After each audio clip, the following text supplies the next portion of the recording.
आप कृष्ण भगवान और सुदामा की कहानी पढ़ते हो। राजस्थान के ब्राह्मण घर में सुदामा एक ब्राह्मण परिवार में बाद में गरीब हो गए थे और अपने मित्र भगवान कृष्ण द्वारिका के राजा बन गए। जब तो अपने मित्र की याद आई तो स्त्री के कहने पर वहाँ गए थे। और इतिहास बताता है कि सांवा सांवा जानते हो? अब नई पीढ़ी में तो कोई सांवा वहाँ कोदो दो जानते नहीं होगा। उनके घर में कुछ था ही नहीं। कहा भाई दोस्त के यहाँ जा रहे हैं, नियम है कुछ लेकर चला जाए, मिठाई फल फूल। तो उनके पास तो कुछ था नहीं, कौड़ी पाई नहीं। घर में देखा, घर में कुछ नहीं।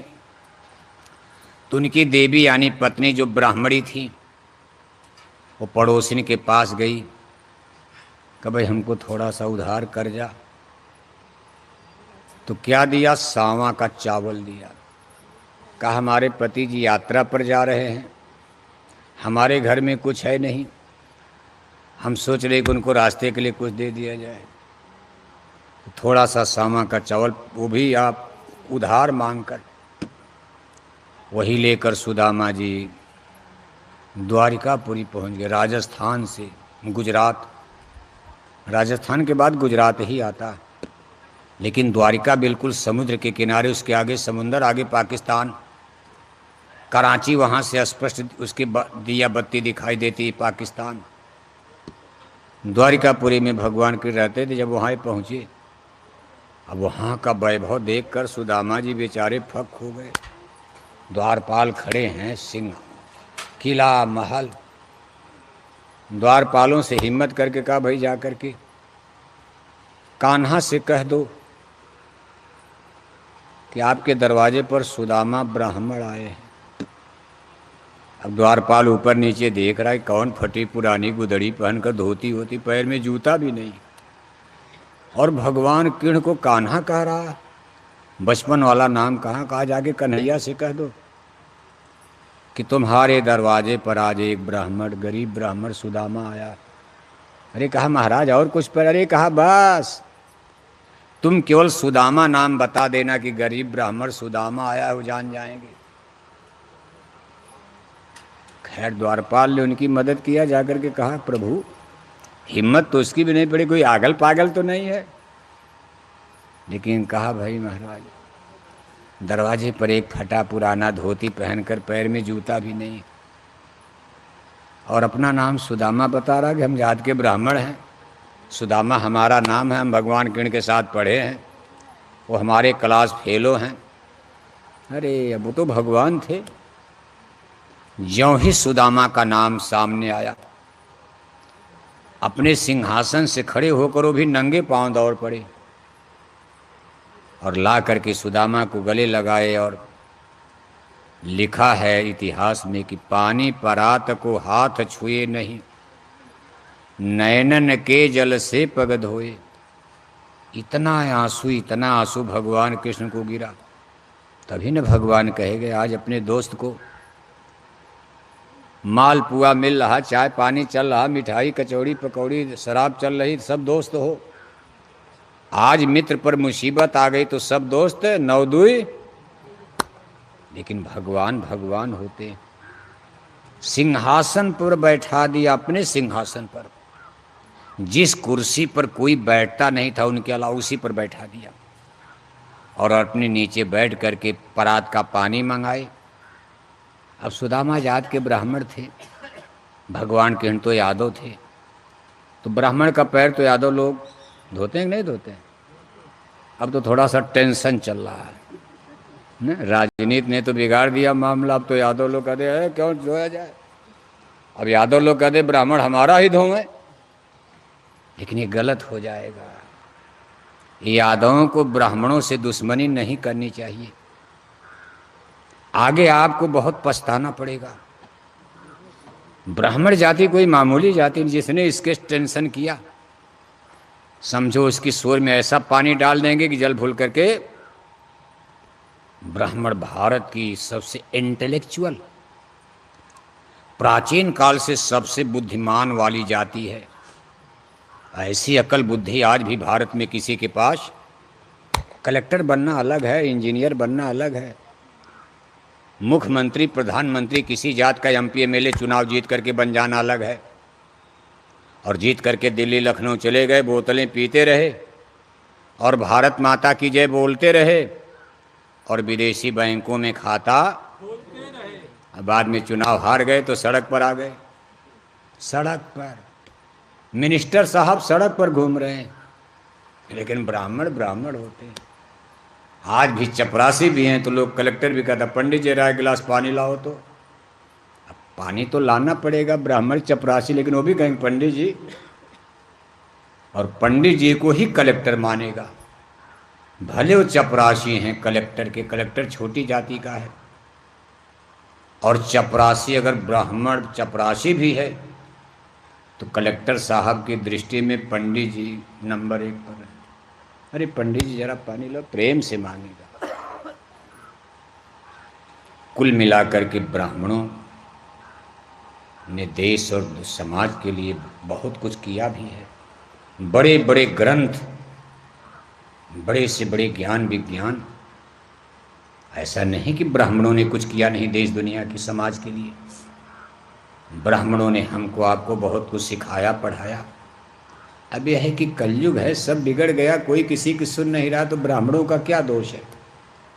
तो ब्राह्मणों ने भी कहा भाई देखो हमको तो अब दक्षिणा से मतलब होगा, चाहे मछली खाओ, चाहे अंडा खाओ, चाहे गांजा पियो, चाहे शराब पियो, चाहे स्वर्ग जाओ, चाहे नरक जाओ, चाहे जहन्नम में चले जाओ, हमको दक्षिणा देते रहो, हम कथा सुनाते रहेंगे। समाज बिगड़ गया।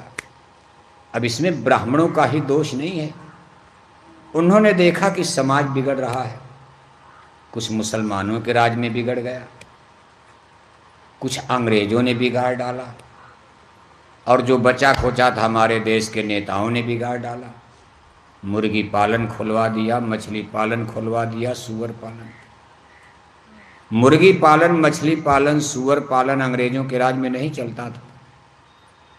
मुसलमानों के राज में शराब की दुकानें, 700 वर्ष मुसलमानों ने भारत पर राज किया, लेकिन मुसलमानों के राज में शराब की दुकानें नहीं चलती थी। और सुन करके आश्चर्य होता है, history of India, ancient history, या मध्यकालीन भारत का या प्राचीन इतिहास जब आप पढ़ोगे, जिस समय मुसलमान भारत में आए उस समय के कई किताबें हैं इतिहास की।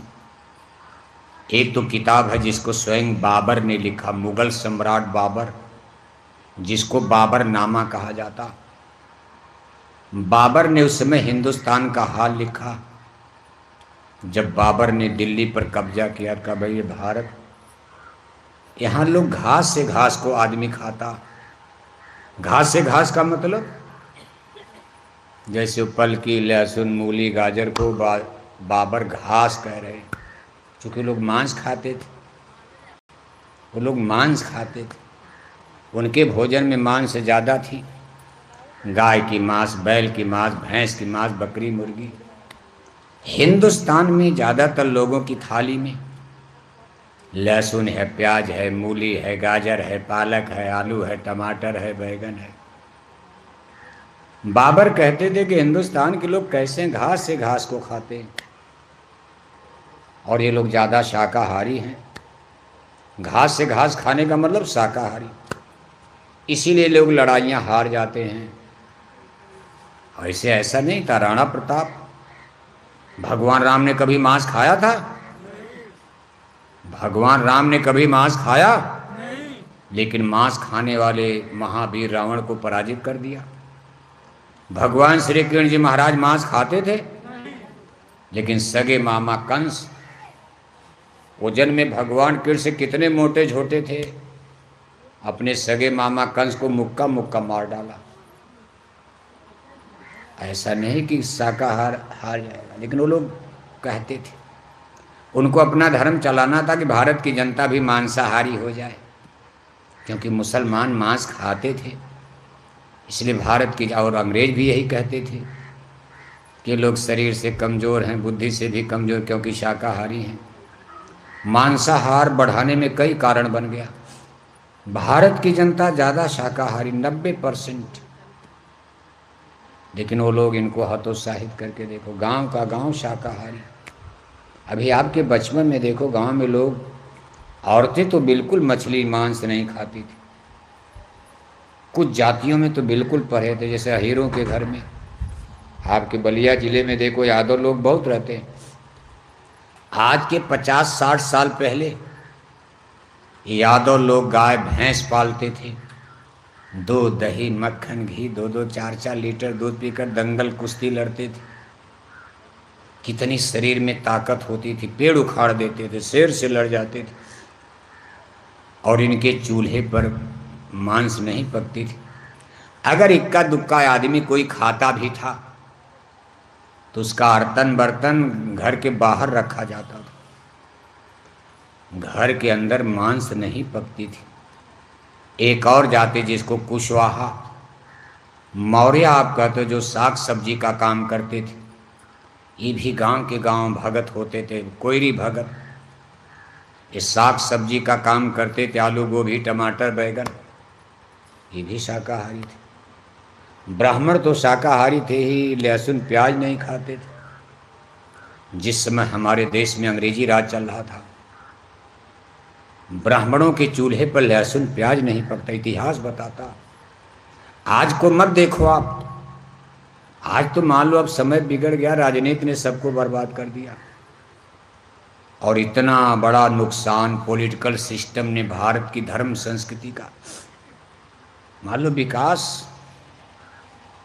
सड़क बन गई, स्कूल बन गया, अस्पताल बन गया, काम भी हुआ, बढ़िया कपड़ा, बढ़िया भोजन, बढ़िया घर मकान, आप हिंदी अंग्रेजी इंजीनियर डॉक्टर।